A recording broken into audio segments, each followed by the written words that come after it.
तो आज मध्य प्रदेश में चुनावी नतीजे आए हैं, छत्तीसगढ़ में आए हैं, राजस्थान में आए हैं, तेलंगाना में आए हैं। तो हम लोग पॉलिटिकल बातचीत करते हैं, हम लोग सामाजिक बातचीत करते हैं। मैं आपको परिचय करवा देता हूँ। सबसे पहले मिलिए इधर, ये शरद अग्रवाल भैया हैं, सामने आपके रविंद्र वाजपेयी जी हैं, कमल भैया हैं, ये सभापति की भूमिका में रहते हैं हमेशा, और इधर है सुभाष भाटिया भैया, और मुझे आप लोग जानते ही हैं।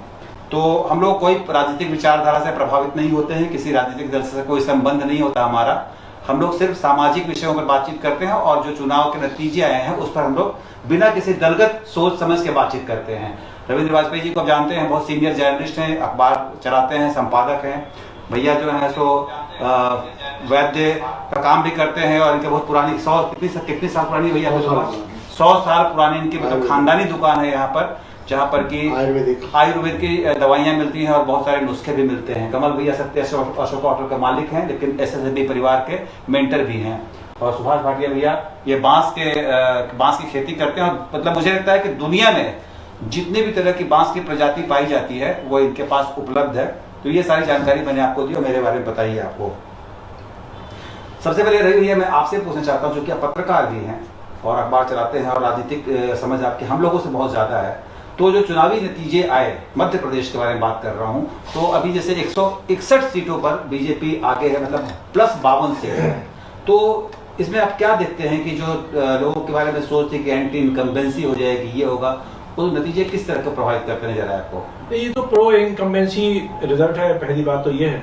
दूसरी बात ये है कि मैं मध्य प्रदेश से आगे भी बात करूंगा, छत्तीसगढ़ और राजस्थान को भी इसमें अपनी टिप्पणी में समाहित करना चाहूंगा, क्योंकि जो लोग अपेक्षा कर रहे थे कि राजस्थान में गहलोत सरकार ने बहुत अच्छा काम किया है, और उन्हीं सब योजनाओं को, बल्कि शिवराज सिंह सरकार से ज्यादा उन जन कल्याणकारी योजनाओं को छत्तीसगढ़ में और राजस्थान में कांग्रेस की सरकारों ने लागू किया था। किंतु इसके बाद भी जो परिणाम आ रहे हैं छत्तीसगढ़ का, तो पूरी तरह से अनपेक्षित है, जो कि भारतीय जनता पार्टी के लिए भी अपेक्षित था। और ये टिप्पणी लगातार सुनने में मिल रही थी राजनीतिक हलकों से कि भारतीय जनता पार्टी ने वहां पहले ही पराजय बोध से ग्रसित होकर चुनाव लड़ा, और वहां भारतीय जनता पार्टी ने कांग्रेस के लिए खुला मैदान छोड़ दिया था। लेकिन राजस्थान में फाइट थी, और मुझे लगता है कि राजस्थान में कांग्रेस की अंदरूनी लड़ाई उसको दे डूबी। लेकिन जहां तक मध्य प्रदेश का सवाल है, तो मध्य प्रदेश में भारतीय जनता पार्टी का संगठन, यहाँ पे भारतीय जनता पार्टी की जो राजनीतिक विचारधारा वो, और उसके साथ साथ शिवराज सिंह सरकार ने जो कल्याणकारी योजनाएं चलाई, और सबसे बड़ी बात जो मध्य प्रदेश में भारतीय जनता पार्टी का जो पुराना संगठन है, जो देश में सबसे आदर्श कहलाता है,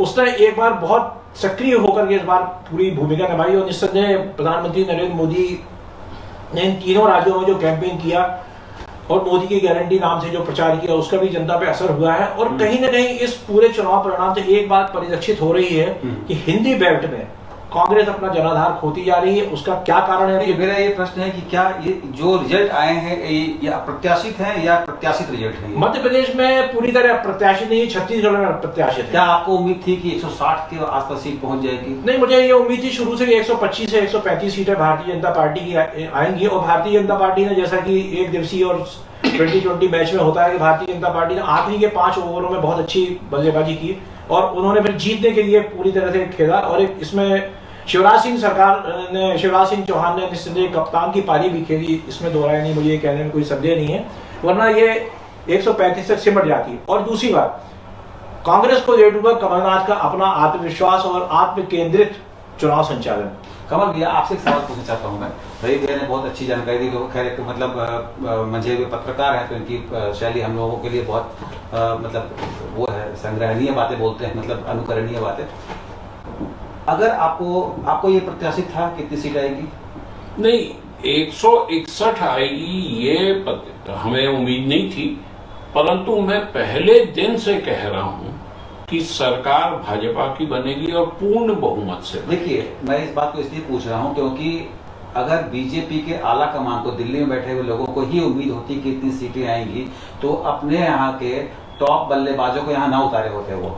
नहीं, देखिए, आज आप जो ये बोल रहे टॉप बल्लेबाज, हमारे पास बल्लेबाज है तो हम उसको क्यों ना उतारें? भाई हमारे पास लोकसभा- बल्लेबाज जो है। व्यक्ति लोकसभा में है, जो मंत्री के पद पर है, उसको यहाँ विधानसभा के चुनाव में भेजने का मतलब है कहीं न कहीं आत्मविश्वास में केंद्र सरकार के नहीं नहीं नहीं नहीं, आपसे मैं सहमत नहीं हूँ। हमें मैच जीतना पिछली है। बार क्यों नहीं किया था इन्होंने?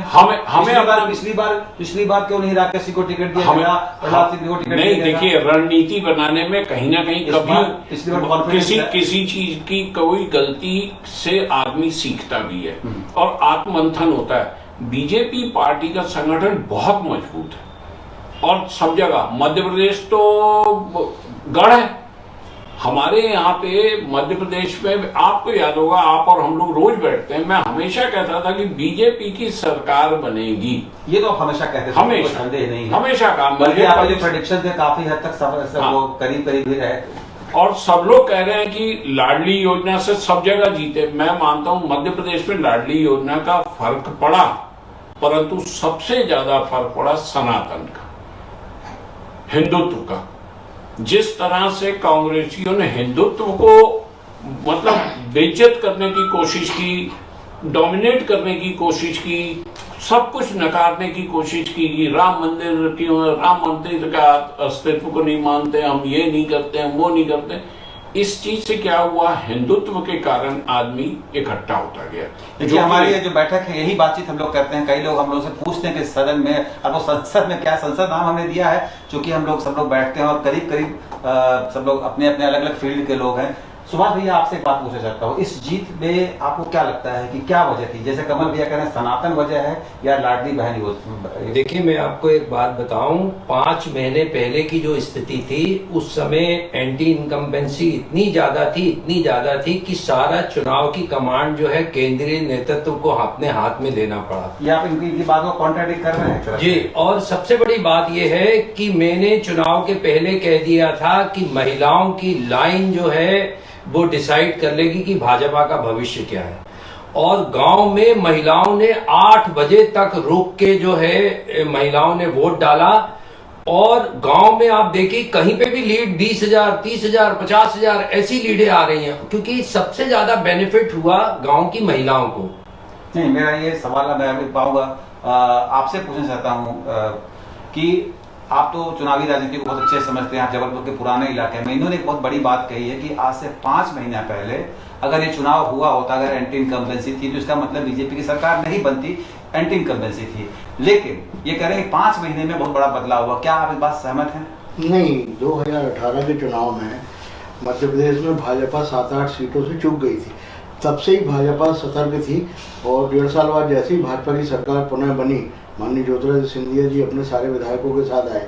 उपचुनाव में भी सारे लोग, अधिकतर हमारे 90% विधायक जीते। तब से ही सत्ता और संगठन, सरकार और संगठन समन्वय के साथ मध्य प्रदेश में जबरदस्त काम कर रहा था। माननीय प्रदेश अध्यक्ष वी.डी. शर्मा जी के नेतृत्व में हम लोगों ने पन्ना प्रमुख तक, जिनको पन्ना प्रमुख तो कांग्रेस जानती ही नहीं, उनके पास तो जिले के संगठन नहीं है कई जिलों में, पन्ना प्रमुख तक एक एक पेज के एक एक बूथ में जो 20-20 मतदाता होते हैं वो तक प्रमुख बनाए गए। तो संगठन की तैयारी 5 साल जबरदस्त थी और सरकार के रूप में जो मुखिया के रूप में माननीय शिवराज जी ने काम किया, जो योजनाएं जन कल्याणकारी निकाली, उनसे मध्य प्रदेश का हर वर्ग, महिलाएं, मजदूर, किसान, व्यापारी जुड़ गए। और उसके बाद केंद्रीय नेतृत्व ने जिस तरीके से रणनीति हमारी माननीय अमित शाह जी ने और मोदी जी का जो कैंपेन हुआ, इन दोनों के कारण, जो आपने अभी प्रश्न किया था कमल जी से कि हमारे जो बड़े बड़े बल्लेबाज उतारे गए, इसीलिए उतारे गए कि किसी भी रूप में मध्य प्रदेश को, हमको फिर से अपनी पुरानी स्थिति में, जैसे 2003 में 173 लाए थे। मतलब यही मेरा प्रश्न यही था जी, जो मूल बात यही थी, बहुत मतलब बुनियादी तौर पे मैंने पूछा था कि क्या भाई मुझे जो सीट जो आए हैं, जो चुनावी नतीजे आए हैं, ये परिणाम जो है इसका तो इसकी उम्मीद जो है केंद्रीय आला कमान को भी नहीं रहेगी, वरना वो अपने सारे दिग्गज को नहीं उतारे। मतदान के पहले तक हम लोगों को किसी भी मैच में 130 सीट आएंगी, लेकिन जिस दिन मतदान हुआ, जिस तरीके से 3% मतदान बढ़ा, उसी दिन से लग रहा था कि 150 के पार हम जाएंगे। भाई आप कोई छोटे मैच में खेलने के लिए, आप लीग मैच खेलने के लिए अगर विराट कोहली को उतार रहे हैं किसी टीम से, तो इसका मतलब ही है कि आपको वहां की टीम पर, लोकल टीम पर भरोसा नहीं है। संजय जी, मैं नहीं, आपको यहाँ रोक रहा हूँ, एक मिनट। ये देश के 2024 के चुनाव का सेमीफाइनल था। केंद्रीय नेतृत्व कोई रिस्क नहीं लेना चाहता था और इसलिए, क्योंकि मध्य प्रदेश एक बहुत महत्वपूर्ण स्टेट है। राजस्थान और छत्तीसगढ़ में तो जो उनकी स्ट्रेटेजी रही होगी, पर मध्य प्रदेश में वो कोई रिस्क नहीं लेना चाहते थे। किसी भी तरीके से जो सरकार को वापसी चाहिए ही थी। क्योंकि ये सेमीफाइनल का इफेक्ट जो है 2024 के लोकसभा चुनाव में भी पड़ता है। नहीं, इसलिए सारे कि शरद अग्रवाल जी हैं, इनकी बहुत अच्छे से राजनीतिक समझ है, ये व्यापारिक प्रकोष्ठ के आप प्रदेश अध्यक्ष भी हैं और भाजपा के, और इनकी एक अपनी समझ है। रविंद्र भैया वाजपेयी भैया को किसी परिचय की जरूरत नहीं है। आपको पता है कि ये एक अखबार के मालिक हैं, संपादक हैं, और इनका पूरा जीवन राजनीति को समझने में गुजरा है। कमल भैया के बारे में आप लोगों को पता है कि राजनीति में ये हमेशा पर्दे के पीछे रहते हैं और राजनीति को संचालित करते हैं। सुभाष भैया बांस की खेती जरूर करते हैं, लेकिन राजनीतिक समझ इनकी बहुत अच्छी है। और मैं तो खैर एक छोटा सा पत्रकार रहा हूं, तो मेरी भी आप जानते ही हैं। तो इस पैनल में आप प्रश्न पूछ सकते हैं। जो रिजल्ट आया है 161 की बढ़त, इन्होंने कहा कि 5 महीने पहले एंटी इनकम्बेंसी थी, तो 5 महीने में, क्या आप इस बात से पहले सहमत हैं कि 5 महीने पहले में और अब स्थितियां बदल गई हैं? देखिए क्या है, मैं आपको बताऊं, 2000 शरद भाई ने एक बड़ी अच्छी बात कही कि 2018 में जब भारतीय जनता पार्टी मध्य प्रदेश में हारी थी, वो अप्रत्याशित इसलिए था कि उस समय इनका आत्मविश्वास चरम पे था। शिवराज सिंह चौहान उसके पहले 2 चुनाव जिता चुके थे, इसलिए भारतीय जनता पार्टी को लग रहा था कि हमारा सबसे अच्छा बल्लेबाज मैदान में है, तो हम मुकाबला जीत लेंगे। किसी कारण से वो मुकाबला भारतीय जनता पार्टी हार गई। उसके बाद इस बार भारतीय जनता पार्टी के मन में एक खटका था कि हम हार भी सकते हैं। खटका था, एक मिनट, खटका था, एक मिनट। अगर आपका किसी रास्ते में एक बार आपकी दुर्घटना हो गई, तो आप जब दोबारा निकलेंगे तो वहां से बच के नहीं। एक मिनट, मैं सुनिए तो, खटका था ना? हाँ बिल्कुल था। एक सेकंड, मैं सवाल लूंगा, आपके पास लौटूंगा। खटका था? नहीं, मैं कभी नहीं मानता था। 5 महीने पहले एक सवाल को ऐसे एक मिनट, मैं कभी व्यक्तिगत रूप से कभी नहीं मानता था कि यहाँ पे कांग्रेस की सरकार अब फिर बनेगी इस बार। नहीं, लेकिन देखिए, अब मेरे को एकदम खटका नहीं, मेरे मन में एकदम खटका नहीं। आपने मेरी बात को अधूरा पकड़ लिया। मैं ये कह रहा हूँ कि भारतीय जनता पार्टी के मन में ये खटका था। देखिए, एक हम जब सतर्क नहीं होते, अगर आप किसी मामले किसी मौसम में बीमार होता, आप दोबारा जब जाएंगे तो स्वेटर लेके जाएंगे। भारतीय जनता पार्टी को जगह हम 2018 में हार गए थे, तो उन सारी गलतियों को हमको दूर कर लेना चाहिए और कमियों को दूर कर लेना चाहिए जिनके कारण हम पिछला चुनाव हारे थे। उस स्थिति में उन्होंने बहुत सतर्कता के साथ काम किया। और आपने जो बात कही कि मध्य प्रदेश में सांसद उतारे, आपको ये जानकारी होनी चाहिए, मैं बता रहा हूँ कि मध्य प्रदेश में ही नहीं उतारे, राजस्थान और छत्तीसगढ़ में भी उतारे। राजस्थान में राज्यवर्धन सिंह राठौर चुनाव लड़ रहे हैं, दिया कुमारी चुनाव लड़ रही है, बालकनाथ चुनाव लड़ रहे हैं, यहाँ भी केंद्रीय मंत्री एक चुनाव लड़ रहा है छत्तीसगढ़ में। ये बीजेपी की स्ट्रेटजी थी कि कांग्रेस को डिफरेंट अंचलों में इस तरह से उलझाया गया था। शतरंज में होता है कि हम अलग अलग मोहरे हमने तैनात किए थे, उसमें कांग्रेस उलझी रही। जैसे मध्य प्रदेश में अमूमन उन्होंने कहा, जैसा हमने नरेंद्र सिंह तोमर को, तो कांग्रेस की सारी ताकत लग गई नरेंद्र सिंह तोमर को घेरने में, यहाँ प्रहलाद सिंह पटेल को घेरने में। उससे कांग्रेस जो सेंट्रलाइज वर्किंग करनी चाह रही थी वो नहीं हो पाई। और जैसा मैंने पहले कहा, तो उन्होंने पूरा चुनाव कमलनाथ के सिर पर डाल दिया था। केंद्रीय नेतृत्व की बात कमलनाथ ने नहीं सुनी, दिग्विजय सिंह को आखिरी में किनारे किया, और पिछले 5 साल में कमलनाथ ने मध्य प्रदेश में कांग्रेस की दूसरी लाइन को खत्म कर दिया। और आज ये मैं टिप्पणी कर रहा हूं, ये इसको ऑन रिकॉर्ड लिया जा सकता है कि मध्य प्रदेश में कमलनाथ और दिग्विजय सिंह के साथ कांग्रेस का एक युग समाप्त हो गया, और अगले 5 साल तक कांग्रेस के बाद उभरने के लिए कोई दूसरी पंक्ति का नेता नहीं है। ये इस चुनाव का सबसे बड़ा परिणाम। मतलब ये कांग्रेस के लिए एक बहुत बड़ा लेसन है, सबक है कि अगर वो नेतृत्व में बदलाव नहीं करती है पार्टी, तो आपका कहना है कि वो दिग्विजय सिंह और कमलनाथ के सहारे कभी भी दोबारा नेतृत्व का बदलाव ही नहीं, नेतृत्व का विकास। नेतृत्व का विकास, हाँ। आप इस बात से सहमत हैं? मैं तो इस बात को सहमत हूं, और मैं ये कहता हूं कि 4 बार में जो ये समझ नहीं पाया कि हमारी कमजोरियां क्या है, वो अगली बार 5 साल में क्या समझेगा।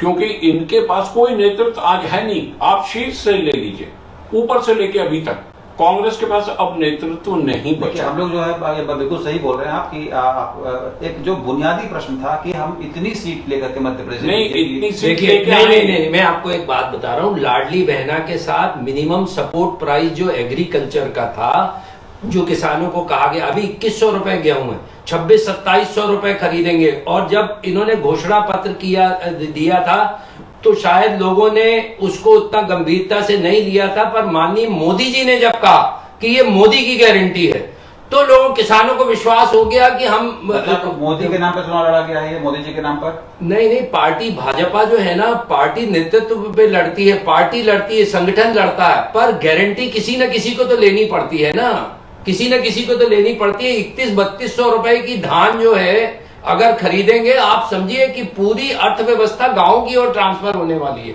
एक बात है मेरे मन में है कि लाडली बहना योजना, जैसा कि इन्होंने कहा कि 4 महीने 6 महीने में जो एंटी इनकम्बेंसी खत्म हुई, तो लाडली बहना योजना का भी बड़ा रोल है। और वोटिंग के दिन मैं यहीं पर जबलपुर में ही मौजूद था, मैंने खुद भी देखी, यहीं पर वोट डाला, मैं यहीं का वोटर हूँ, वोट डाला मैंने। आखिर के समय में जो महिलाओं की लाइन लग गई थी और जो वोट पैटर्न था 3 बजे तक 50% था, उसके बाद वो बढ़ने लगा, अचानक महिलाएं लाइन में लग गई थी। क्या लाडली बहन योजना वास्तव में बहुत कारगर रही? देखिए, लाडली बहना योजना जो है उसने परसेप्शन बनाया। तो मैंने उस दिन कहा कि जैसे ही सुबह 10-11 बजे तक ये हवा फैली पूरे प्रदेश में, तो महिलाएं बहुत बड़ी तादाद में वोट कर रही हैं। और बीजेपी ने, जैसा कि वो कहते हैं मजाक में, कि जितना पैसा महिलाओं को नहीं दिया उससे ज्यादा लाडली बहना के प्रचार पे खर्च कर दिया। तो हर महिला के दिमाग के साथ पुरुषों में भी ये बात फैल गई थी कि बीजेपी महिलाओं के कारण जीतने जा रही। तो जो ढुलमुल मतदाता था, उदासीन मतदाता था, या जो भारतीय जनता पार्टी से थोड़ा थोड़ा नाराज था, वो भी घर से निकल के उससे मतदान किया। ऐसा भी हुआ होगा क्या जो 3 तलाक के मामले में तो महिलाएं जाकर के वोट दे दी बीजेपी हाँ, को? हुआ होगा, लेकिन नहीं, इसके घर में पति जो है तो कांग्रेस के पक्षधर रहा हो, महिलाएं चुप नहीं, महिलाओं के पतियों ने भी वोट दिया। जिसके घर में पैसा पहुंचता है वो पूरा घर उसके लिए, देखिए गरीब आदमी जो होता है वो उसमें वफादारी की जो भावना होती है वो मुझे लगता है संपन्न लोगों से ज्यादा होती है, कि उनमें चालाकी चतुराई होती है, चालाकी नहीं होती। लेकिन मैं इसकी बात आपको इस बात का एक विरोधाभास भी बताता हूँ। अशोक गहलोत की सरकार ने तो मध्य प्रदेश सरकार से ज्यादा फ्री बीज बांट दी थी, उसके बाद भी अगर वहां कांग्रेस हार रही है। छत्तीसगढ़ में भूपेश बघेल की सरकार की जन कल्याणकारी योजनाओं के बारे में पूरे देश में उसने किसानों का गोबर खरीदा, ये खरीदा, वो खरीदा, जमाने भर का छत्तीसगढ़ के लोक महोत्सव को प्रोत्साहित किया, वहां की जनता को, वहां की भाषा को, संस्कृति को। उसके बाद भी अगर वहां कांग्रेस आ रही थी, जो मैं आपसे कह रहा हूँ, तो हिंदी भाषी राज्यों में, चाहे वो सनातन का भी कारण है, भारतीय जनता पार्टी की केंद्रीय नीति के कारण, कहीं ना कहीं जो हिंदू समाज है उसके अंदर एक भावना बहुत तेजी से घर कर रही है कि हमको भारतीय जनता पार्टी को ही जिताना पड़ेगा, तभी हम इस देश में सुरक्षित रहेंगे। भारतीय जनता पार्टी इस भावनाओं को फैलाने में, जैसा कहा कमल जी ने कहा, सनातन शब्द का आज आचार्य प्रमोद कृष्णन जो कांग्रेस के नेता है, उनका भी बयान मैंने टीवी में भी देखा। वो कह रहे हैं कि ये सनातन का श्राप लगा है कांग्रेस को। 161 सीट की नहीं थी, पर उस वक्त भी 120-125 सीट की थी। और ये तो मैं मानता हूं कि जो अमित शाह जी और नरेंद्र मोदी जी की रणनीति रही वो बहुत सफल रही। उन लोगों ने जितनी मेहनत की, किसी भी पार्टी के, जो पुरानी पार्टी कहती है अपने आप को, उसके शीर्ष नेतृत्व ने कभी भी इतनी मेहनत नहीं की। और इतनी मेहनत करके उन्होंने ये दिखाया नीचे के कार्यकर्ता को भी कि मेहनत करने से आगे जाके हम जीत हासिल कर सकते हैं। जहां तक मेरे दिमाग में बार बार एक चीज आ रही है आपकी कि मैच खेलने के लिए धुरंधर बल्लेबाज की होता है। भाई मैच को मैच की तरह लीजिए, ये नहीं कि आईपीएल और ओलंपिक का नहीं, ये थोड़ी होता है कि विधानसभा के चुनाव में लोकसभा के नहीं, क्यों नहीं हमारे पास लोकसभा के और बहुत कैंडिडेट हैं भाई। देखिए हमारे पास बहुत मेरा एक प्रश्न है, नहीं, हमें जीतने के लिए खड़ा होना। यहाँ पर पार्षद का जो चुनाव हो रहा था उसमें भी मैंने देखा था कि पार्षद कौन है नहीं पता है, प्रचार ये हो रहा था कि आदरणीय नरेंद्र मोदी जी को वोट दें। पार्षद का वोट के लिए भी नरेंद्र मोदी जी को वोट दें। क्या बुराई है? घर का मुखिया अगर संजय सिन्हा है, संजय सिन्हा फेमस है, और मैं अगर हूँ घर में तो मैं जाके बोलूंगा मैं संजय सिन्हा का भाई हूँ। भाई साहब एक बात बताइए, हमें नाली की सफाई करवानी होगी तो मैं मोदी जी को फोन करूंगा क्या? नहीं, हम विषय से भटक रहे हैं। मैं आपको एक बात बताऊं, लाडली बहना का सिस्टम आप समझिए। लाडली बहना के पैसे बैंक में डायरेक्ट ट्रांसफर हुए, कोई एजेंसी नहीं थी। अभी तक क्या है, किसी भी योजना में बीच की एजेंसियों का भ्रष्टाचार होता था या रोक देते थे, वो करते थे। वहां शिवराज जी ने एक बटन दबाया और सीधा 1.25 करोड़ लोगों के खाते में पैसे चले गए। मींस डायरेक्ट जो वो बेनिफिट ट्रांसफर था वो हुआ। एक सवाल और उससे क्या फर्क पड़ा कि डायरेक्ट जो है ना, कोई किसी को वो मतलब नहीं रोक पाया, किसी के भी जो लाभार्थ था ना वो नहीं रोक पाया। तो ये एक सिस्टम जो है ना, आगे सरकारों को ये सोचना पड़ेगा कि जो भी हम बेनिफिट दे रहे हैं हम डायरेक्ट दे रहे हैं कि कोई एजेंसियों के थ्रू दे रहे हैं। क्या एक मैं आपसे सवाल पूछता हूँ कि जो इस तरह की योजनाएं सरकार चलाती है, लोक लुभावन योजना जो की है, जाहिर है कि पैसे मिडिल क्लास के जेब के पैसे जाते हैं। दो चीजें बहुत संक्षेप में बताइएगा मुझे कि लाडली बहना योजना थी क्या, किसको इसका लाभ मिल रहा था? जो महिलाएं गरीबी रेखा के नीचे है उनको मिल रहा था। गरीबी रेखा के नीचे जो महिलाएं या परिवार या पुरुष, कौन?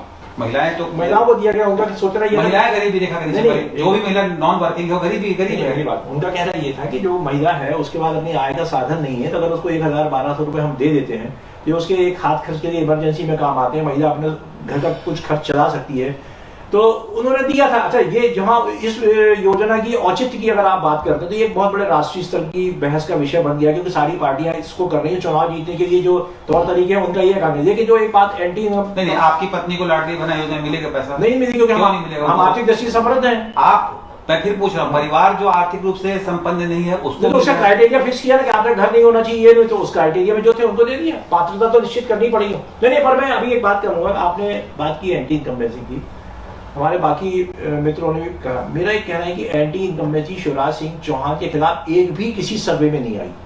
Shivraj Singh Chouhan was supposed to be the most popular chief minister of Madhya Pradesh. एक मिनट, भूपेश बघेल हर सर्वे में सबसे आगे थे, अशोक गहलोत हर सर्वे में सबसे आगे थे। जो मैं आपसे कह रहा हूँ, ये भारतीय जनता पार्टी के प्रति लोगों का रुझान है। ये बात मैंने आपने नगर निगम चुनाव में भी कही थी कि यहाँ महापौर प्रत्याशी कांग्रेस का जीत गया था, पर वार्डों में कांग्रेस के बीजेपी के प्रत्याशी पूरे मध्य प्रदेश में जीते थे, बहुमत मिला था। आम जनता बीजेपी से, आप चाहे उसको हिप्नोटाइज कहें, चाहे आकर्षित कहें, कुछ भी कहें। दूसरी बात, ये जो गारंटी है, नरेंद्र मोदी ने इस बात को जो डायरेक्ट बेनिफिट ट्रांसफर स्कीम शुरू की जनधन योजना, तो लोगों के दिमाग में ये बात आई है यार मोदी सरकार ने शुरू किया था, बाकी लोग अपना रहे हैं। तो हमेशा आदमी बड़े पर्सपेक्टिव में सोचता है। लोगों को लगा अगर यही छोटी छोटी चीजों से कांग्रेस को वोट देना तो बेहतर है, नरेंद्र मोदी की पार्टी को वोट दिया जाए। वो राष्ट्रीय स्तर पर काम कर रहे हैं। और अब उनके दिमाग में एक बात और आई है जो मैं आपसे बात कर रहा हूँ। ये मैं आपसे शुरू से भी चुनाव पहले कह रहा था कि मध्य प्रदेश की जनता ही नहीं, हर जगह की जनता ने, आप देखिए, कहीं भी स्पष्ट बहुमत से नीचे किसी को नहीं दिया, कंफर्टेबल मेजॉरिटी दी कि आप 5 साल सरकार चलाइए। उन्होंने कोई सौदेबाजी और खरीद फरोख्त की गुंजाइश नहीं छोड़ी है।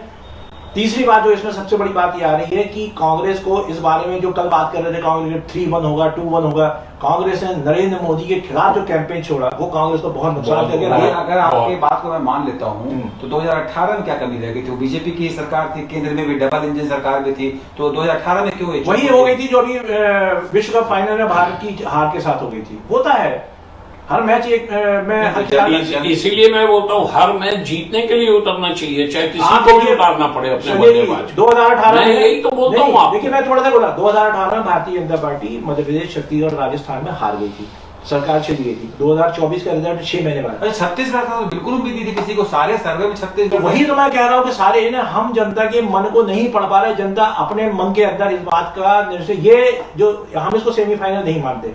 चुनाव, इस देश में चुनाव एक रेगुलर प्रक्रिया हुई अभी है, कल दूसरे राज्यों में। मैंने आपको भी कहा है कि आप जो कह रहे हैं कि एंटी इनकम्बेंसी थी, लेकिन पिछले कुछ समय में ये एंटी इनकम्बेंसी को ट्रांसफर किया गया है और उसमें दिल्ली के जो नेता थे वो लोग आकर के उन्होंने काफी बदलाव किया है। संजय, मैं कहता हूँ एंटी इनकम्बेंसी थी, पर इतनी नहीं थी कि 161 और 100 से नीचे इतनी नहीं थी। उस समय भी अगर चुनाव होता आज से 5 महीने पहले, 6 महीने पहले, तो भी हम 120 से 125 सीटें जीत। ये जो दिल्ली से जो लोग लाए गए थे, सांसद थे, जो राष्ट्रीय नेता थे, उनको नहीं लड़ाया गया होता तो क्या यही स्थिति होती? यही होती। अच्छा, अब क्या लगता है आपको कि इनको सबको फिर से वापस सांसद का चुनाव लड़ाया जाएगा? वो पार्टी डिसाइड करेगी। देखिए, सवाल वो पार्टी डिसाइड। जब एक कैप्टन से पूछा जाता है ना, एक कैप्टन, मैं उस कपिल देव का एक इंटरव्यू सुन रहा था कि साहब आपने टीम की तो ऐसा, बोले ये सेलेक्टर्स का काम है, कैप्टन को जो टीम मिलती है वो अपने हिसाब से उसका मैनेज कर रहा है। मेरा आज भी फिर ये कहना है आपसे, इस बात को बहुत गंभीरता से लीजिए कि इन 3 राज्यों में भारतीय जनता पार्टी की सरकार केवल राजनीतिक निर्णय नहीं है, ये जनमत का बहुत बड़ा संकेत है देश की जनता को भी कि कहीं ना कहीं बीजेपी जो है राष्ट्रीय स्तर पर, जो एक जमाने में कांग्रेस के प्रति लोगों की जो श्रद्धा थी, कांग्रेस के प्रति श्रद्धा की, समर्थन नहीं था, कांग्रेस को आंख मूंद के वोट देते थे, कहीं ना कहीं लोगों को लग रहा है कि राहुल गांधी या कांग्रेस का जो शीर्ष नेतृत्व है वो देश को वैकल्पिक नेतृत्व देने में अक्षम है।